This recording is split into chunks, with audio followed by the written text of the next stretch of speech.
Hey there, welcome to the live stream, Be the Boss of Your Money. Couple quick things to talk about today. Just want to get a few things squared away. We've got a big week, considering that this is a pretty quiet day. Not a lot of news. A good day in the market, yes, but the big news starts tomorrow with the results from a couple of key technology companies.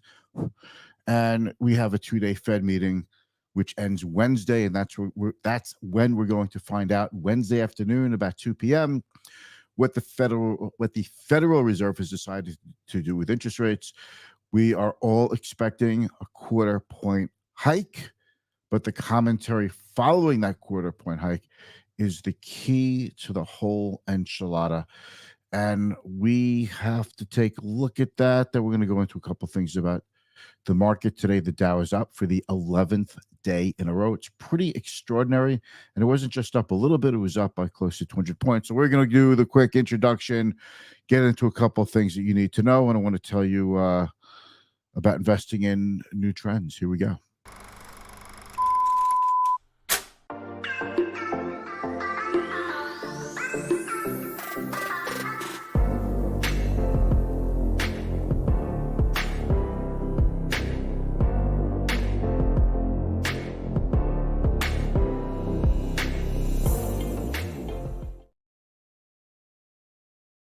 All right, Dow up about 185 points, 11th day in a row. Major averages are up, and it's really hard to find something to not like about this market, except if you are missing it.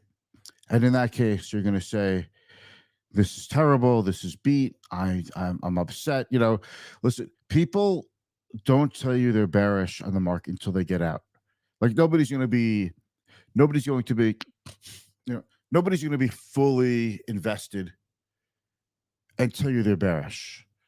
Being bullish or bearish is generally a reflection of what people have already done. So if somebody decided to get out of the market and get back in, now they're bullish, but they've already gotten back in. All right, people aren't, that's just the way it works. So when you see a lot of people who are bearish, you see investor sentiment polls indicate investors are bearish. It's because they've already sold and they haven't bought yet. By the time they buy, it goes to bullish. What's taking place in the market right now is a pretty extraordinary rally. There are a couple of things behind it. By the way, while you're watching this live stream, if you don't mind, give me a thumbs up, a heart, or a wow emoji, or an applause, celebrate, whatever, depending on which social media platform you're watching on. We'd love to see you and know who's watching, and I can give you a shout out, and it just helps spread the good word about the good job that we're doing here on the live stream. This is all about education.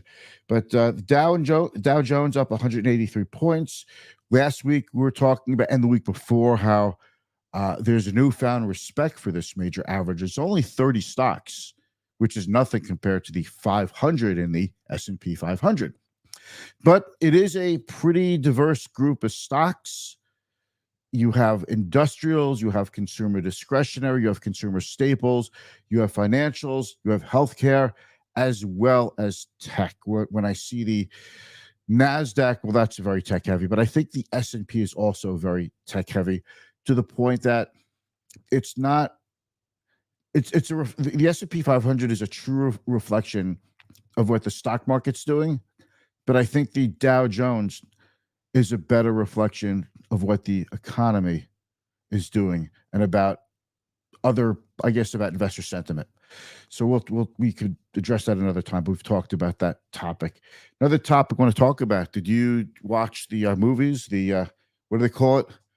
Barbieheimer or Oppenheimer, Barbie, whatever, second best movie weekend we've ever had. And I really just can't get the call right now. Sorry, buddy. But best weekend we ever had for a new movie second best new movie opening. So that has saved the summer box office. And not such a great showing from the Mission Impossible movie. I saw it. It was about 3 hours long, Mission Impossible. It was a good movie. I have to say, it wasn't like the best thing I've ever seen, but it was a good movie. Tom Cruise was great in his part. So I enjoyed it. Definitely worth the $15.50 it cost me to buy my ticket. Energy stocks led the way. So the XLE, which is the energy ETF, I'll give you, I want to show you what I'm looking at when I talk about that particular stock. So I'm going to blow up my screen, make it bigger. I keep looking over here because I have another screen over here. But we should take a look at this. All right. So let's do this. Okay, that's better. Now I don't have to keep looking. All right. So this was up today, up 1.6%. It's more or less getting closer to its 52-week high, moving off its 52-week low. Energy has been moving up steadily as the last couple of weeks. It started slow. It's been picking up some steam. It's still paying 3.74% dividend yield. It's up. It's still down this year, but it's up in last year. But I'm going to go by this year-to-date change. But what I want you to see is, sorry about moving the screen. I'll try not to make you too nauseous with this. But if you want to take a shot on energy and you're worried you're too spread out with too many energy stocks, okay, because we have to say diversification is a strategy that we use to mitigate risk, but it doesn't necessarily protect your portfolio from going down in a generally down market. Exxon up. Okay, Exxon is 20. What am I saying? Exxon is 23% of the portfolio. Chevron about 20%. So about 43% of the portfolio is just Exxon and Chevron. Those are typically the first two stocks you're going to buy when you buy energy stocks. And then you round it up with Conoco, EOG Resources, and you've got 50% of the portfolio right there. So I think that if you're going to play energy, you play it this way. You can buy it with an individual stock too, but I think if energy is going up, probably all of these stocks will go up. But in case there is one or two energy stocks that really do blow up in a rally for the tech sector, that's when this sector ETF would really be helpful. So you take the diversified approach to investing in the sector, get a decent dividend yield out of it while you wait. My take on energy is a little bit different. I could see energy usage going up. This whole story is based on, we're talking ETFs here, so let's continue this. But the whole basis, too many wires over there. The whole basis to energy is this: if China and India's economy could gain some strength and they start to use up more oil, that's very bullish for oil. This is not going to be an American-led story. Our oil consumption pretty much goes up along with population growth. The U.S. is pretty quickly moving away from fossil fuels, the solar, wind, battery power. This is moving up pretty quickly. This is actually happening pretty quickly. But if China and India, if their economies could pick up, so far the Chinese economy, as far as the pickup goes after their COVID lockdown, so far it's a dud. But it's expected that they do eventually pick up, that the governments in those countries are going to have to do something to stimulate the economy. A lot of people, something like 1/5 of all people who are working age are under or unemployed in China. That's very bad for social stability, very bad for Xi Jinping. So he'll have to do something to stimulate the economy, spend more money on public works projects, that sort of thing.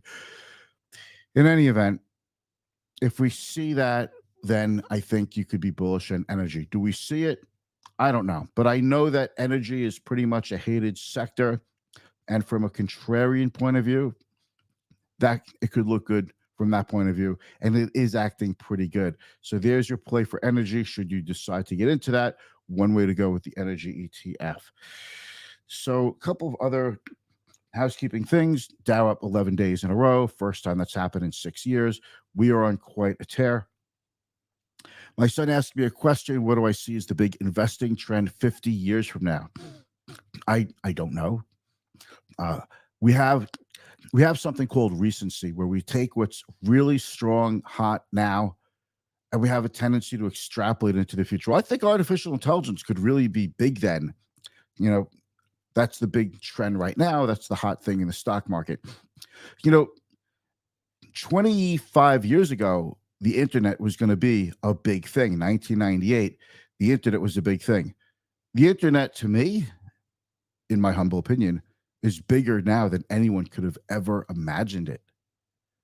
But it's become passe as an investment category of stocks because we had it already. I mean, well, big deal. The internet. It's like, yeah, we're doing some gee whiz things with it, but overall, the internet is just the basic backbone of business. It's more like a basic slow growth utility in a lot of ways than it is a growth industry. We had the cloud, we had so many things, Internet of Things, and now we have artificial intelligence, which is like a new internet or a new version of the internet. More things that we could do because of the internet. But in a couple of years, every company who survives will have an AI strategy, whether they develop it, whether or not they develop it on their own or they use somebody else's AI strategy. Maybe they use Microsoft, maybe they use Amazon, maybe they use Salesforce.com or Facebook or Google. It depends where people go. We don't know what the big AI winner, who it's going to be yet. So we're spreading our bets and betting that big tech is going to continue to dominate the AI space. But we don't know who the winners are going to be yet. So it's easy to think, though, that whatever's hot today is going to continue to be hot in the future.